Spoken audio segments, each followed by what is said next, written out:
যুক্তরাজ্যে ক্রমেই বেড়ে চলেছে মুসলিম বিদ্বেষ। দেশটিতে গত বছর মুসলমানদের প্রতি বিদ্বেষপ্রসূত হামলা ৭৩% বেড়েছে। দেশটিতে ইসলাম বিদ্বেষী ঘৃণামূলক কর্মকাণ্ড পর্যবেক্ষণকারী একটি সংস্থা গতকাল বুধবার এই তথ্য জানিয়েছে। স্বেচ্ছাসেবী সংগঠন টেল মামায়ের বরাত দিয়ে সংবাদমাধ্যম বিবিসি জানায়, গত বছর যুক্তরাজ্যে মুসলমানদের প্রতি বিদ্বেষপ্রসূত ঘটনা সম্পর্কিত ৬,০০০-এর বেশি অভিযোগ পাওয়া গেছে। এটি ২ বছর আগের তুলনায় প্রায় দ্বিগুণ। সংস্থাটির প্রধান ইমান আত্তা বলেছেন, যুক্তরাজ্যে মুসলিমদের জন্য এখন সবচেয়ে বিপজ্জনক সময়। টেলমামা নামের সংগঠনটি ২০১২ সালে গঠিত হয়।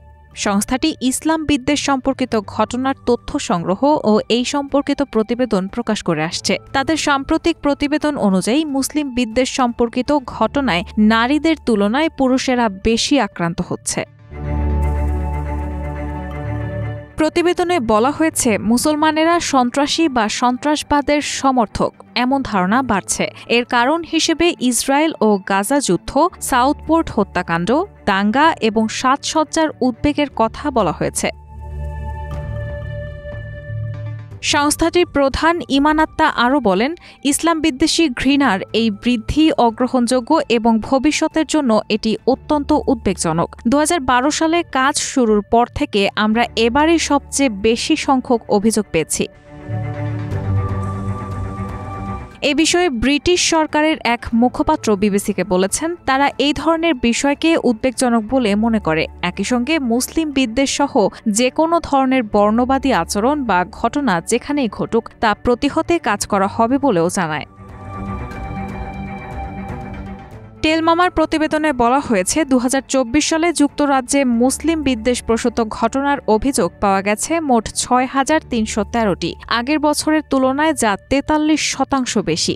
এসব অভিযোগের মধ্যে ৫,৮৩৭টি ঘটনা সংস্থাটির তদন্তে সত্য বলে প্রতীয়মান হয়েছে। এই অভিযোগের সংখ্যা ২ বছর আগের তুলনায় ৭২% বেশি। সংস্থাটি মনে করে, ২০২৩ সালের অক্টোবরে গাজা যুদ্ধ শুরু হওয়ার পর এই যুদ্ধের বিরুদ্ধে এবং ফিলিস্তিনিদের অধিকারের পক্ষে হওয়া আন্দোলন ও মুসলিমদের পক্ষ থেকে তোলা দাবি এবং ইসরায়েল বিরোধী সমালোচনা এই মুসলিম বিদ্বেষ বেড়ে যাওয়ার একটি কারণ। এর সাথে যুক্ত হয়েছে গত জুলাইয়ে সাউথপোর্টে হওয়া হত্যাকাণ্ড। সামাজিক যোগাযোগ মাধ্যমে এসব বিষয় নিয়ে হওয়া বাকবিতণ্ডা এই সম্পর্কিত সামাজিক বিভাজন এবং মুসলিমদের প্রতি এক ধরনের বিদ্বেষ জন্ম দেওয়ার বড় ভূমিকা রেখেছে বলে মনে করে টেলমামা। সংবাদ মাধ্যম বিবিসি ও গার্ডিয়ানের প্রতিবেদনে এসব তথ্য উঠে এসেছে। রাহানা মুন, প্রবাস খবর।